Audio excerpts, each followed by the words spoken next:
The holidays start here at Baker's with a variety of options to celebrate traditions old and new. You could do a classic herb-roasted turkey or spice it up and make turkey tacos.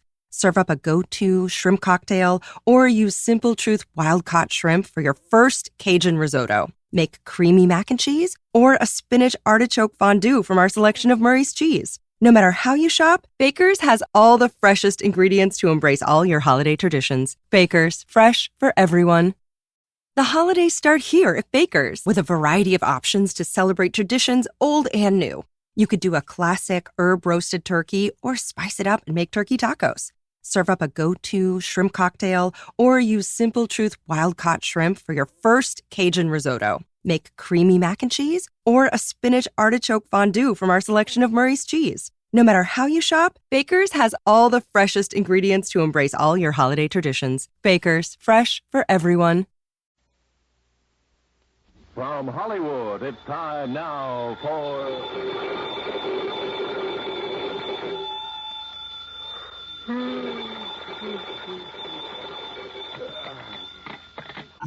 Yeah, Johnny Dollar. This is Peter Hanley at Western Maritime and Property Insurance. Holy, look, do you always start making calls at 4 a.m., Mr. Hanley?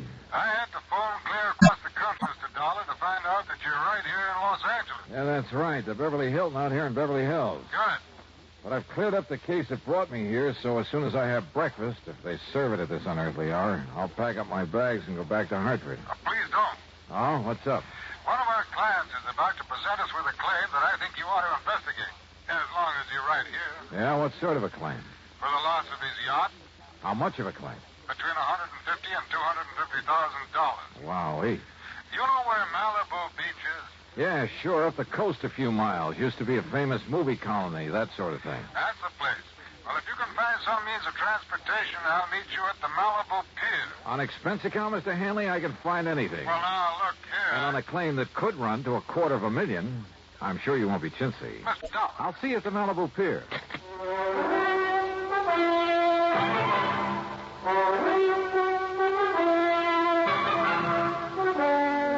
Bob Bailey in the exciting adventures of the man with the action-packed expense account. America's fabulous freelance insurance investigator. Yours truly, Johnny Dollar.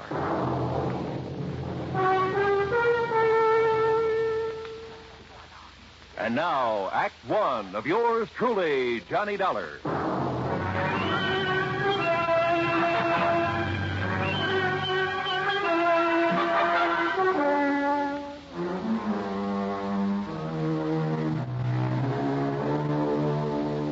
Expense account submitted by Special Investigator Johnny Dollar to the Western Maritime and Property Insurance Company, Los Angeles, California. Following is an account of expenses incurred during my investigation of the Malibu mystery matter.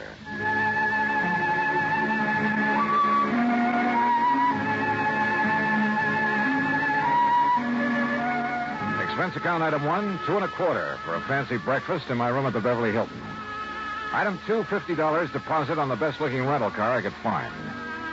I drove out Santa Monica Boulevard to the Coast Highway, then north along the edge of the Blue Pacific, some 12 or 13 miles to Malibu, where a long fishing pier stuck out into the ocean. Cars were parked for half a mile on either side of the pier entrance, and it looked as though half the population of L.A. was crowded out on the pier itself. Thanks to an ambulance that pulled away from the curb and headed south Georgetown, I found a parking space.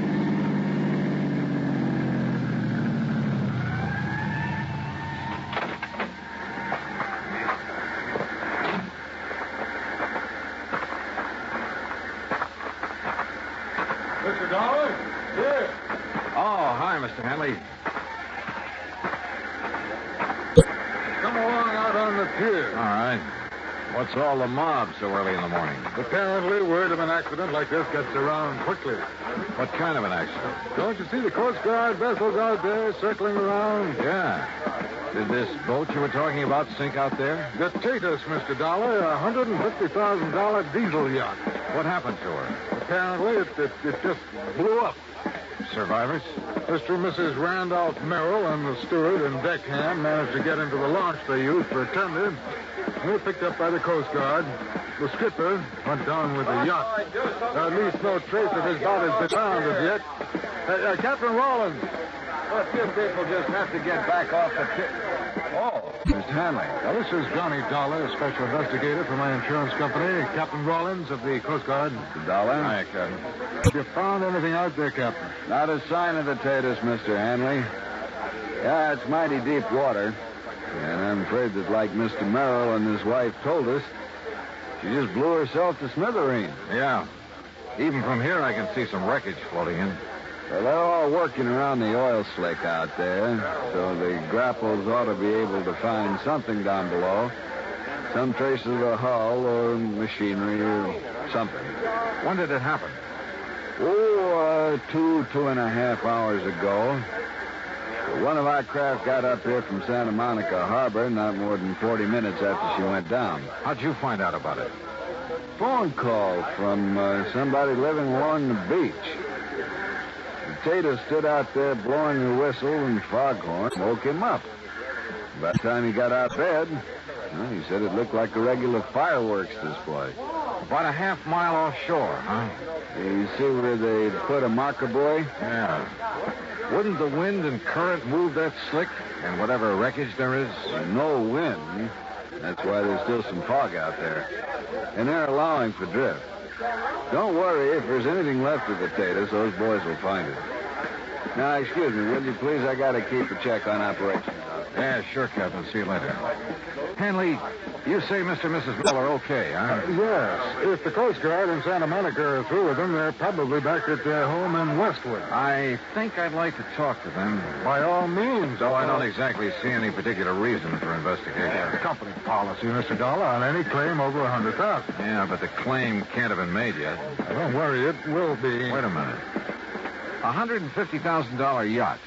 But you said the claim could go as high as $250,000. Well, yes, that's because of Mrs. Merrill's jewelry, which she always took with her. Oh, it's lost too? I don't know. I haven't yet talked to her. Then let's do it. Well, if it hadn't been for a friend of mine living up on the hill behind the beach who was also wakened and saw the explosion, I wouldn't have known about it even this soon. Yeah. Well, come on, let's talk to the Merrills.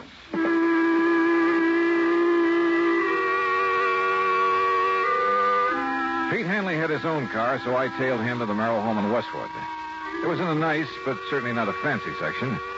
I'd have thought a man with a $150,000 yacht would live in the snooty Bel Air property, the Brentwood Hills, Missouri Palisades. One of the sections that displayed a little more wealth. However, Mr. Merrill pretty well explained it. And quite frankly, when I had to take such a loss in selling out my plastics business, I decided we'd better retrench a bit. And really, Mr. Dollar, I don't miss that lovely big place we had in Bel Air one bit. After all, they're just the two of us, and we don't do a lot of entertaining. More coffee? No, thanks. As a matter of fact, Dollar, I was thinking of selling the taters for, well, to be frank about it, for purely economic reasons. Oh? Wouldn't it have been pretty hard to get your price for a boat like that? Possibly. Quite frankly, the maintenance on it alone became quite a burden after I lost my business. But no matter. Now the insurance will pay for her. Mr. and Mrs. Merrill, there is one thing that I must find out. Yes, Mr. Hanley. Mrs. Merrill's jewelry. No, thank heavens. No, that's safe. Oh, careful, dear, of the glass top on that table. Oh, sorry. No, you see, Mr. Hanley, the jewels were the first thing I thought of when the engine on the tater started making funny sounds and woke me up. Well, I am glad of that. Here they are. All safe and sound in the little casket I keep them in. Oh, look at them, Mr. Dollar. Aren't they beautiful? Yes, very. But now suppose you tell me just what happened out there. They said they'd been cruising peacefully up the coast, all hands on board asleep except for the skipper at the wheel. Then the engine started making strange sounds, shaking the whole yacht. The Merrills and the crew jumped out of their beds and rushed on deck. By then, the captain had discovered something wrong with the fuel system, so he ordered them off from the tender while he tried to operate the extinguisher system. Then, barely minutes after they'd cleared her side, came a series of explosions. And that was the last they saw of the Tatus and her captain. As for the Merrills, they were humbly glad they'd been lucky enough to escape. Lucky? Suddenly, sitting there, idly toying with the jewels, I discovered something that... Yeah, believe me, this case did need investigation. Needed it bad.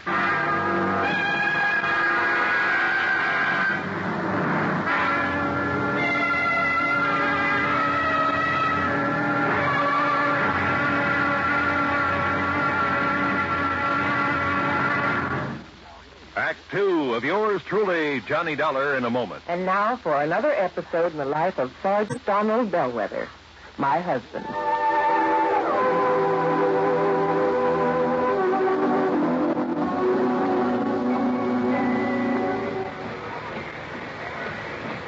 Hi, honey. Did you fix the windshield wipers? I sure did, Reba. How's that? Oh, you fixed them. Good for you, Donald. Thank you, my dear. Well, that's that. Now, if it rains, we're prepared for it, huh? I feel better now. Oh, me too. A driver has to see the danger if he expects to avoid it. That's right. And also keep the back and side windows clear in rain and snowy weather. That's right. Oh, how about the horn? The horn? The horn doesn't work, Sergeant. Aren't you going to fix it? No, I don't think so. Frankly, Reba, I hate horns. Whenever there's a traffic jam, the first thing some guys do is blow their horn. Which does absolutely no good. Of course not. All it does is jar everyone's nerves. No, I don't think I'll fix the horn. Oh, but now wait a minute, Don. Hmm? Look, supposing we're driving along and suddenly we see a youngster on his bicycle headed right out into the street. Sounding that horn will warn him and possibly avoid a tragic accident. Yes, that's true, but... Or supposing we're driving on the highway, and just as we're about to pass a car, that car decides to pull out into our lane and pass the car ahead of him. He obviously doesn't see us. He won't hear us shout. But one little beep on that horn, and he'll automatically scoot back and avoid a collision. Reba, you've convinced me. Even though it can be a nuisance, the automobile horn is a necessity. Then you'll repair it? Immediately. Oh, that's my Donald. That's my doll.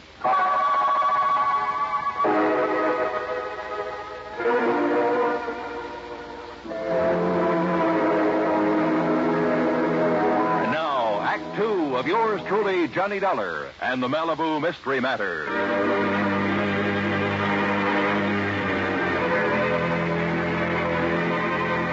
Remember when you were a kid and first found out about how mercury would plate a piece of gold, make it look like silver? How you went around putting it on everything made of gold that you could find? And remember when you first learned that a diamond could put a scratch on glass? How you went around with your mother's engagement ring, cutting grooves in window panes, glass tabletops, and so on? Okay. Sitting there, listening to the Merrills tell about the explosion on their yacht, I toyed with some of the beautiful jewelry Mrs. Merrill had been able to save. Jewelry insured for $100,000.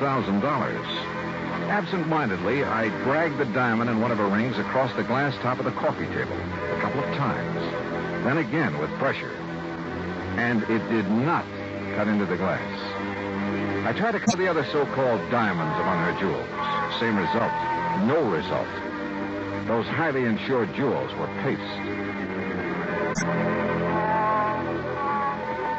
Well, Mr. Dollar, it looks like we have the whole story now. Yeah, it sure looks that way. And Mr. Merrill, whenever you're ready, you just file your claim and we'll take care of it. All right, Mr. Hanley.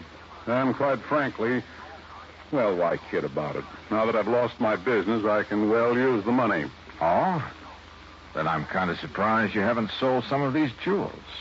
Dollar, there is a thing called sentiment that even money can't buy. Why, of course, Mr. Dollar. Before I'd part with these jewels... Yes, I'm sure. Shall we go, Hanley?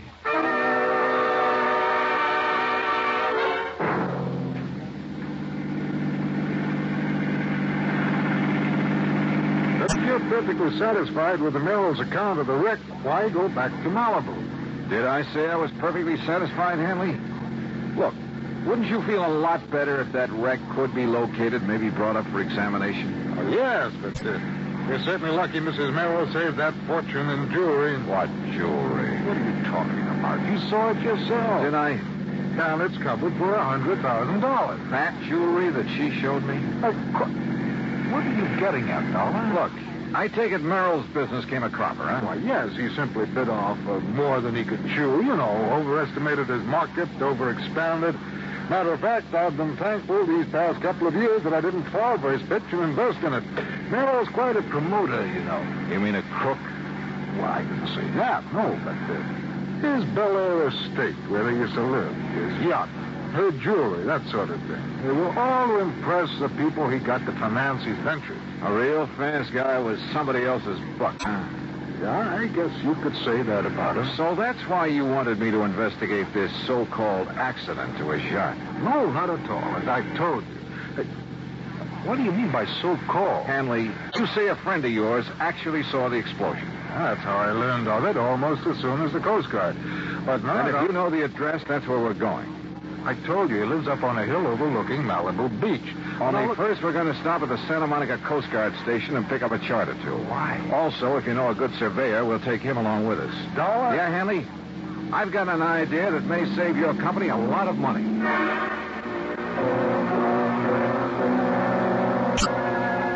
At the Coast Guard station, we picked up a navigation chart and a topographical map of the Malibu area.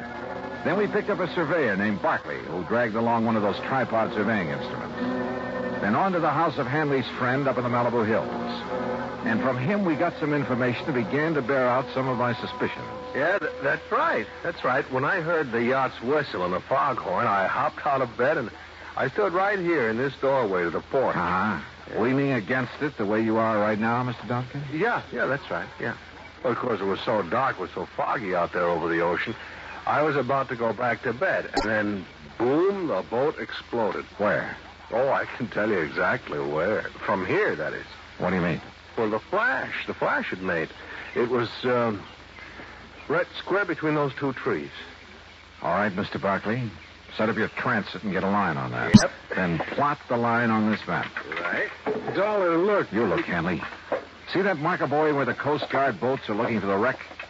Well, the line Mr. Dobkin has given us is nowhere near that. Well, yeah. Mr. Duncan, do you suppose any of your neighbors heard the noise and got up for a look? I certainly would think so. Then we really have something to work on. But, Dollar, I still don't understand. You will, Mr. Hanley. You will. Plenty. Act 3 of yours truly, Johnny Dollar, in a moment.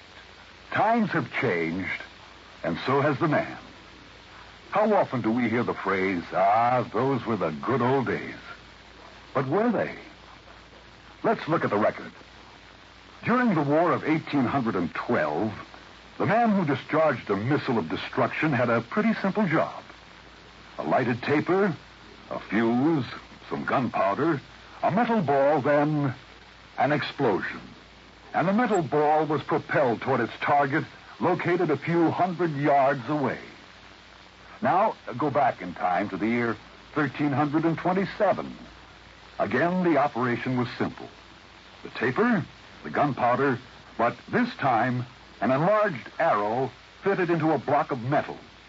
A man in mail, a smoky explosion, and the arrow flies a few hundred feet.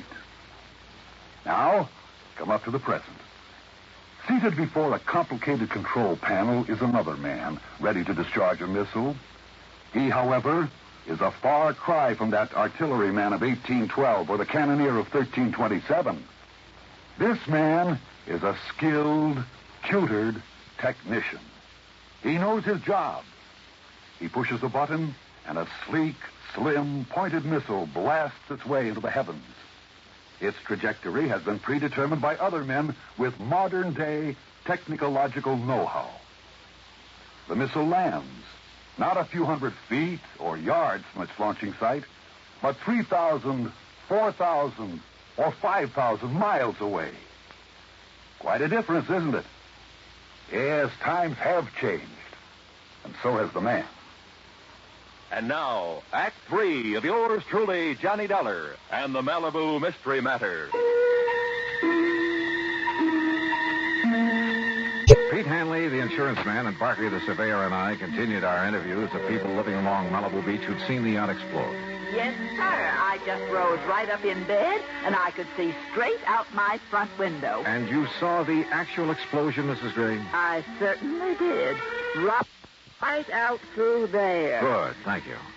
Okay, Mr. Barkley, get a bead on it with your surveying instrument, then plot it on the map. Right you are, Mr. Doc.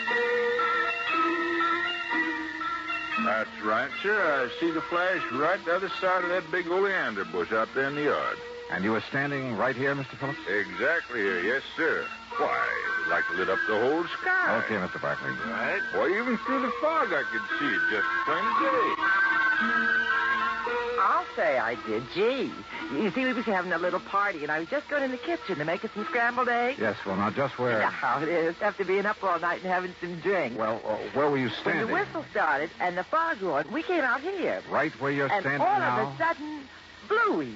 Gee, me and my friends, we thought it was the 4th of July all Okay, over Mr. again. Barkley, and gee, you what take a over. noise. Yes, sir.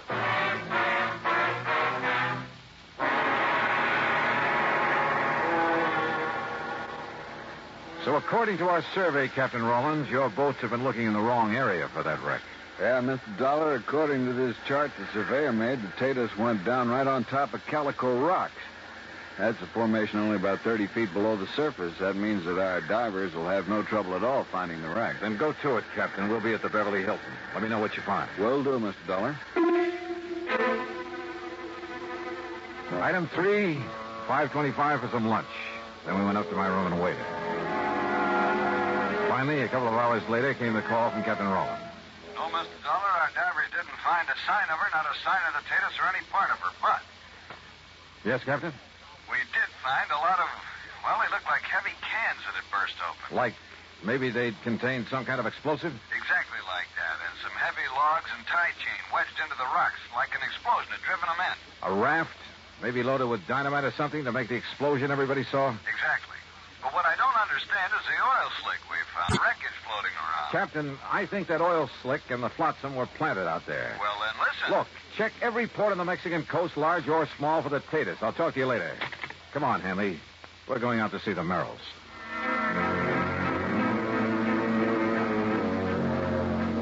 On the way out to Westwood, I wondered. I was satisfied. I was sure I knew just how Merrill had pulled his little fraud. Little? What's little about a few $100,000? But I needed more than that for the sake of the insurance company who'd have to prosecute. So when we got there, I decided to try a bluff. Come in, Mr. Dollar. Mr. Hanley. I didn't expect to see you back here so soon. Yes, won't you gentlemen sit down? Well, I think you ought to know the Coast Guard finally found something out there off Malibu. Oh? Yeah. The remains of your skipper on the Tatus. What? That's impossible. Nancy. Also, evidence that he'd been murdered. Murdered? Probably by you, Merrill. No, he's still alive. What? Wait, Nancy. Can you prove it? Yes. Or would you rather have your husband charged with his murder? No. He's in Mexico with the yacht. Nancy, be quiet. That's what I figured. At some remote little port on the coast of Mexico, he and the Tatus. Dollar. Where the yacht can be completely gone over, disguised. Meanwhile, of course, you thought you'd collect the insurance on her because of the completely phony wreck you almost got away with, thanks to the fog and the darkness. Nancy, you fool. I could... All right. How did you find out, Mr. Dollar? Your wife's phony jewels tipped me off that you're not exactly paragons of virtue. Phony, Mr. Dollar? Paste, Hanley, and nothing else. And I'll lay odds they'll sell the originals, that they plan to carefully lose the fakes. Why didn't they claim to lose them in the wreck? Oh, that would have been overplaying their hand. Apparently, having saved those jewels made the wreck look all the more legitimate. Oh, But the really clever stunt was dumping oil on the water and some odd bits of wreckage away from the spot where they blew up the raft. Yeah, it almost kept the Coast Guard from finding the cans of explosives they'd used for the little fireworks display. But, Merrill, the only thing around here that's been sunk is you. Dollar, I'll fight you and this insurance company with every legal trick in the book. You know something, Mr. Merrill? I don't think you'll get to first base.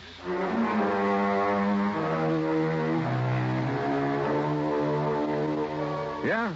When a crook tries to pull a fast one on an honest insurance company, well, you'll see what I mean when the courts get through with Merrill and his wife. Expense account total, including mileage on the rental car and a couple of extra days at the Beverly Hilton, $101.50. Yours truly, Johnny Dollar.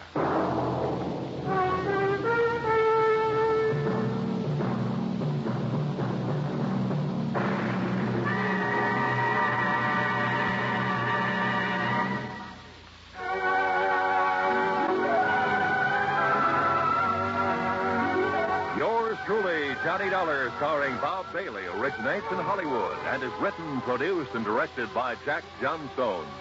Heard in our cast were Paula Winslow, Eleanor Orby, Gene Tatum, Ben Wright, Harry Bartell, Will Wright, Lawrence Dobkin, and Barney Phillips. Be sure to join us next week, same time and station, for another exciting story of yours truly, Johnny Dollar.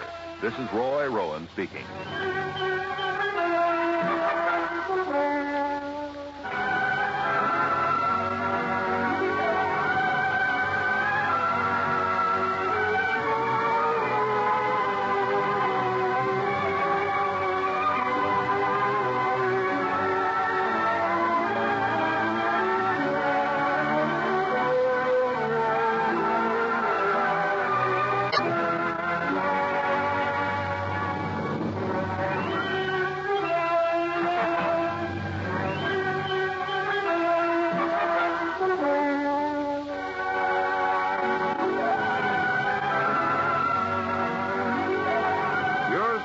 Johnny Dollar has been a presentation of the United States Armed Forces Radio and Television Service.